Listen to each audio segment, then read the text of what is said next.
Assalamualaikum warahmatullahi wabarakatuh. Kami dari Kelompok kelompok 3 3, yang beranggotakan saya sendiri Aureliani Saputri, saya Kofifa Mardiani saya Rahmat Yulianda, ingin memaparkan materi kami yang berjudul All Public Administration, dengan mata kuliah Etika Administrasi Publik dan dosen pengampu oleh Ibu Weni Pujiastuti SSMKP.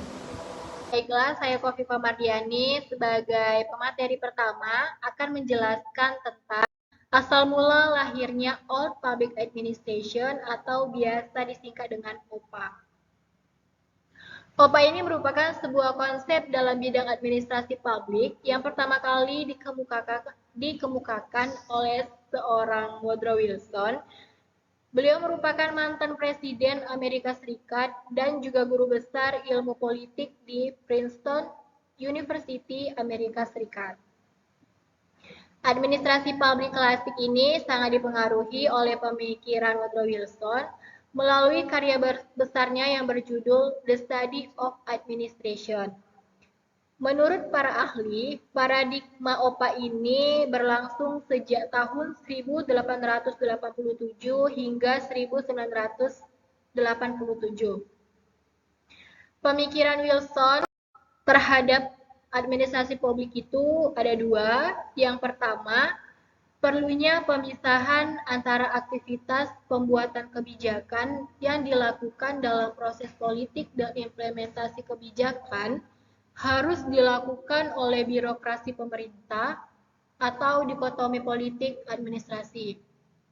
Yang kedua yaitu nilai yang ingin dicapai dalam pelaksanaan tugas pemerintah adalah efisiensi, ekonomis, dan rasionalitas dengan dasar pengambilan keputusan.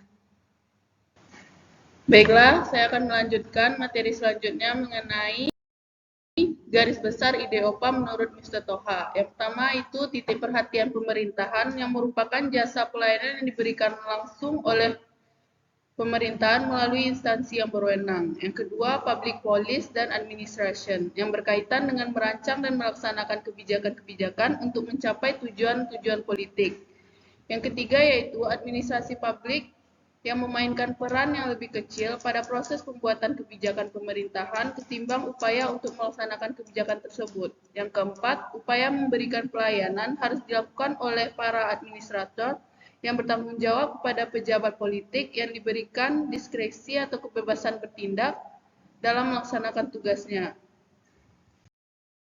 Yang kelima yaitu para administrator bertanggung jawab kepada pemimpin politik yang dipilih secara demokratis. Yang keenam, program-program kegiatan diadministrasikan secara baik melalui garis hierarki organisasi dan dikontrol oleh para pejabat dari hierarki atas organisasi. Yang ketujuh, nilai utama administrasi publik yang merupakan efisiensi dan rasionalitas. Yang kedelapan, administrasi publik dijalankan sangat efisien dan sangat tertutup sehingga wewenang warga negara keterlibatannya amat terbatas. Yang kesembilan, peran administrasi publik dirumuskan secara luas dalam planning, organizing, staffing, decreting, coordinating, dan reporting budget. Baiklah, di sini saya akan menjelaskan materi tentang kelemahan dari OPA. Yang pertama, pemerintahan yang kaku dan sentralistik masih dianut oleh OPA karena masih kuatnya kewenangan penuh oleh pemerintah dalam membuat kebijakan.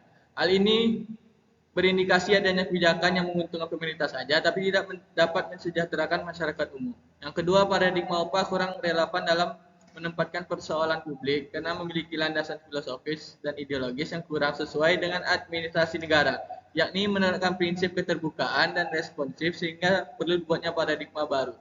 Yang ketiga, tidak tumbuhnya rasa miliki di kalangan birokrat. Hal ini disebabkan birokrasi difungsikan hanya sebagai pelayan kekuasaan dan pelayan rakyat.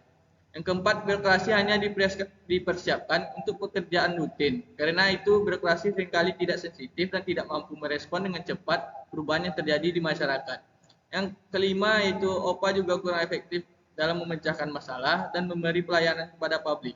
Karena pendekatannya cenderung bersifat birokratis dan terfokus pada aturan-aturan yang kaku.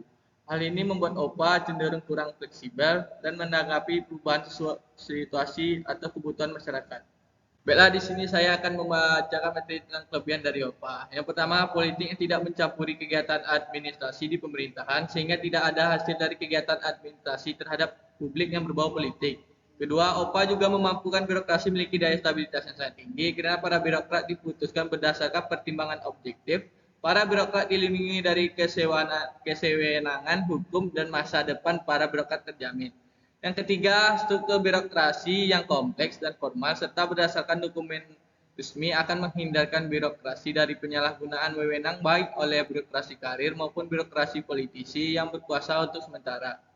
Yang keempat, sifat netral dari all public administrasi ini dapat menghindarkan birokrasi dari kepentingan figur atau kelompok-kelompok tertentu. Dan yang terakhir ialah all public administrasi ini juga diimplementasikan di negara berbentuk kerajaan. Sekian pemaparan materi dari kami. Apabila ada kesalahan dalam perkataan, mohon dimaafkan. Makan ikan pakai terasi. Cukup sekian dan terima kasih.